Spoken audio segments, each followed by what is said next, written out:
Hello and welcome, UCF fans, to another edition of the Daily Night. I am your host, Brian Smith, and this show is going to be about two primary things combined to kind of give you a better look at what should happen, keyword should happen, when the Knights go up to Maryland and take on the Navy midshipmen. First things first, I'm going to go over a little bit of what I saw in the Louisville game, just going back over some of my notes, going through some of the game film, and how I believe that should, and it definitely better, impact the game against Navy.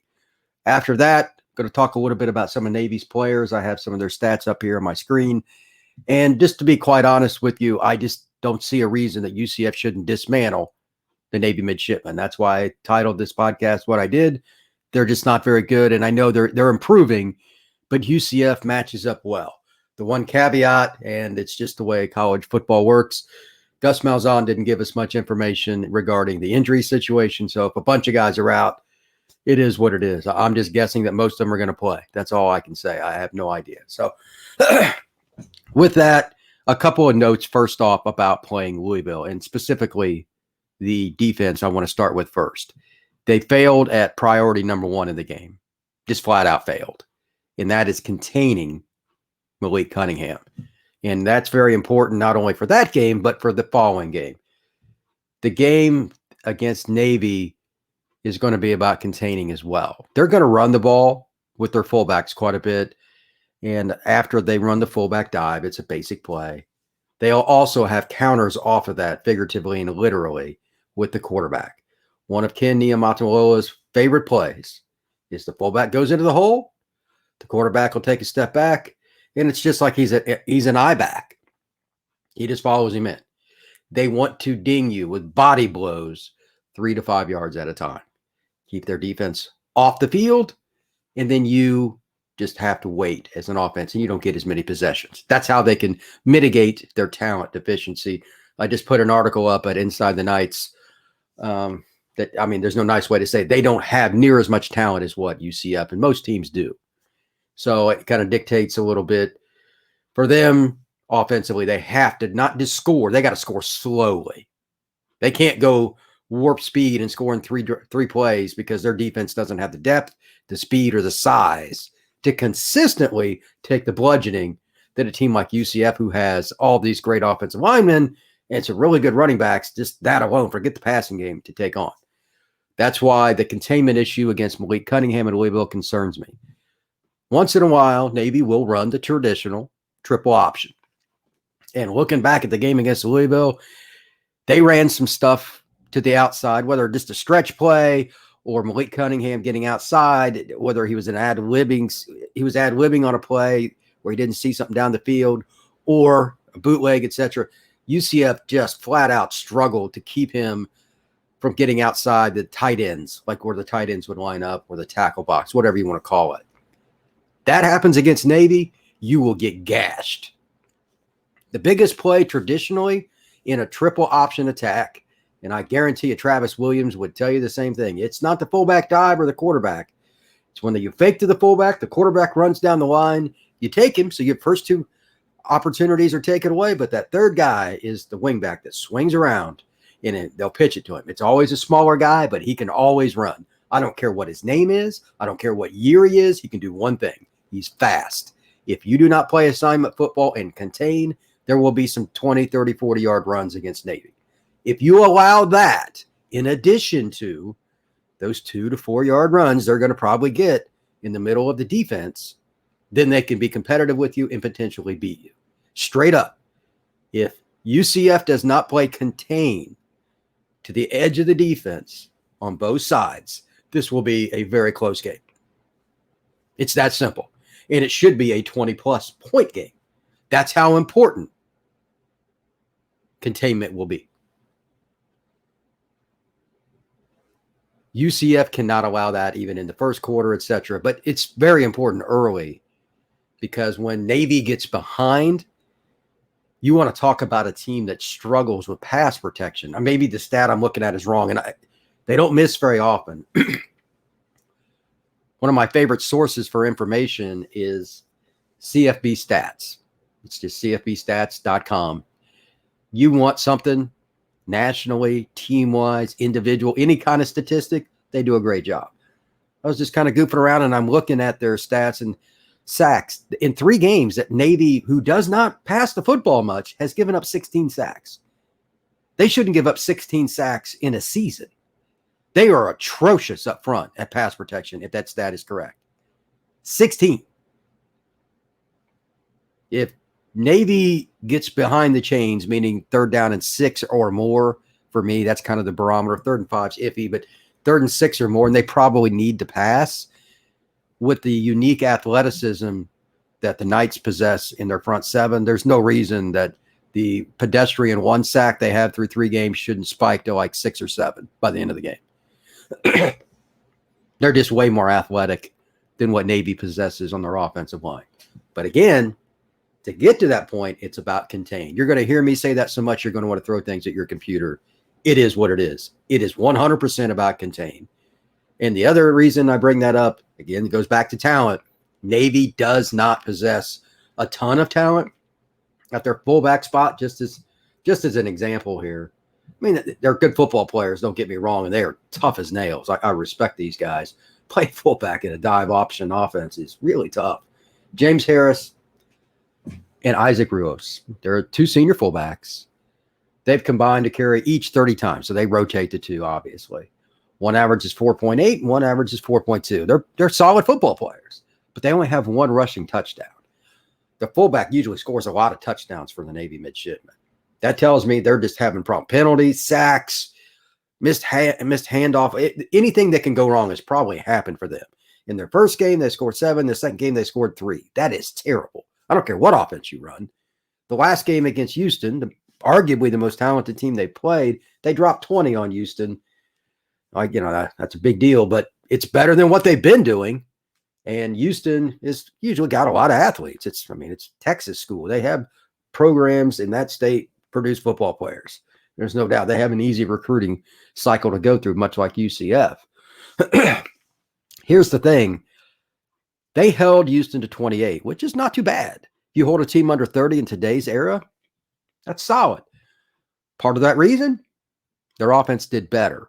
And Xavier Arline is the key to that. And I'll talk about him in an article a little bit later today. He's the sophomore quarterback that really everything is dictated off. He makes all the reads, just like a passing team has to understand what's going on.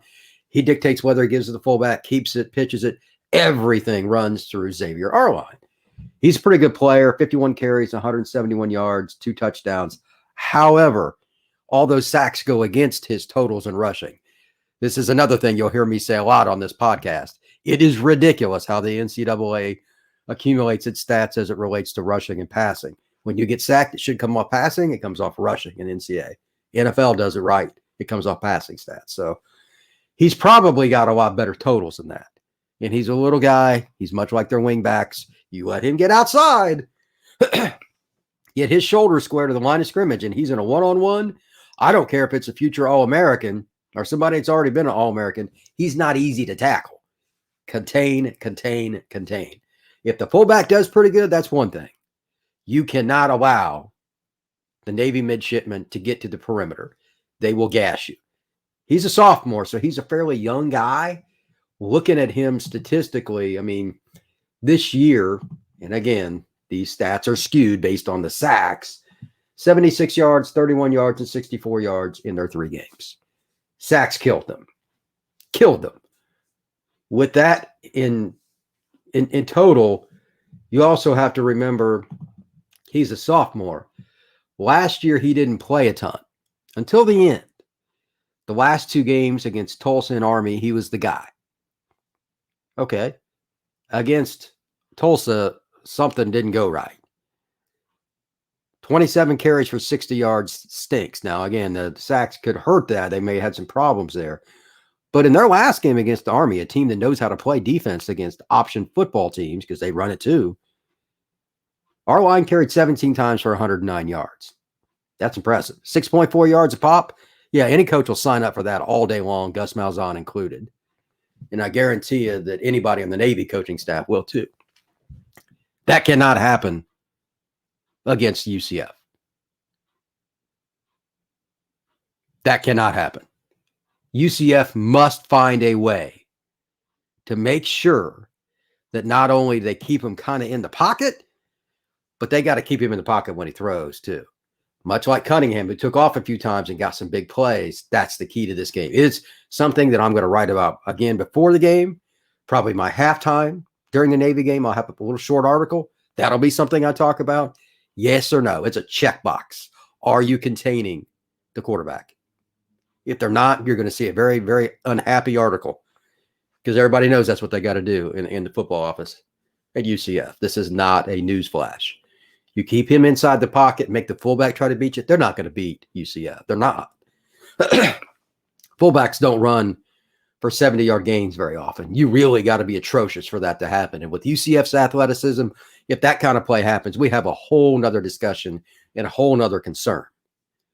That's off the cliff stuff right there. That is, hey, we need to figure out what's going on here. We got to make some changes kind of stuff.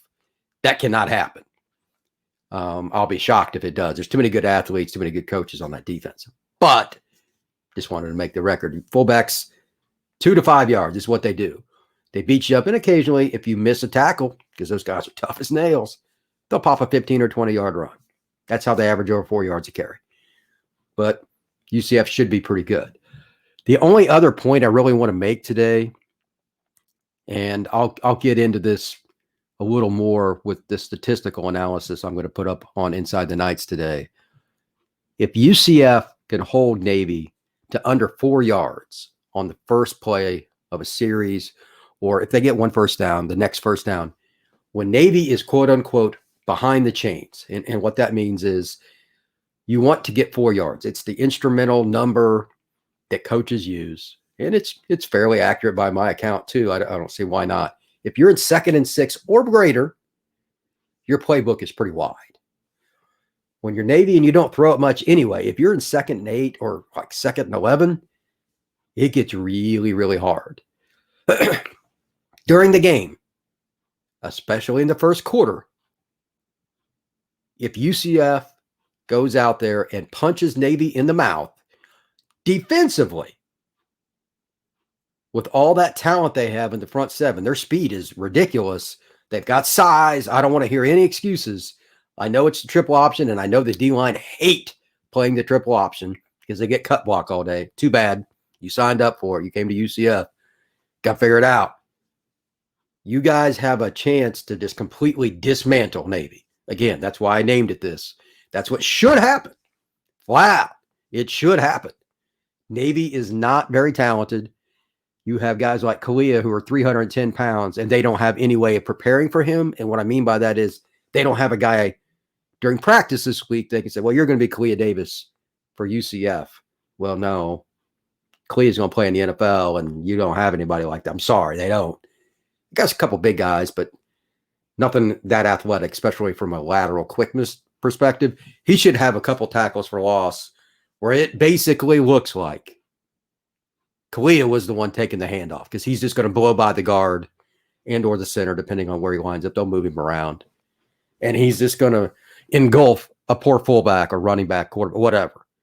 He should have at least 2 of those during the game. It wouldn't surprise me if he had 4 or 5, if he's on his game. The only exception to that, and it depends on what Navy tries to do in a blocking scheme, maybe they'll double him quite a bit to keep him out of the game. That's possible, but that leaves everybody else singled. Somebody needs to, with all their athleticism, that front seven, to have a 12-tackle kind of game from the D-line linebacker position. Safeties will be involved a lot too. They always are in any type of scheme. But Tatum, Bethune, Jeremiah, one of those guys should have 12, 14 tackles. Easy. Because they're going to try and run right at them to set up the pitch play. Again, they want to do that so they can get outside and break contain. With that, a couple quick notes. I'm going to wrap it up here, but UCF has this game, and it's very important for Mikey Keene to get this win because they play East Carolina, then they play Cincinnati. Need a little momentum. Just want to keep mentioning that. This is a great team for him to play against in the terms of they're not a super talented defense, so that's good for him. Be talking a little bit more about that as the week progresses on Inside the Nights. And also, I do want to mention that I think there's going to be quite a few fireworks. Just going to keep saying that. I keep hearing really good things about Mikey Keene. for whatever that's worth. Gus mentioned it again yesterday at the press conference. In case you missed my show yesterday, Gus was very enthusiastic about Mikey. Reading the defense, I asked him straight up about concepts and stuff, and I said, hey, spoke to their coach, blah, blah, blah, at his old high school in Chandler, Arizona.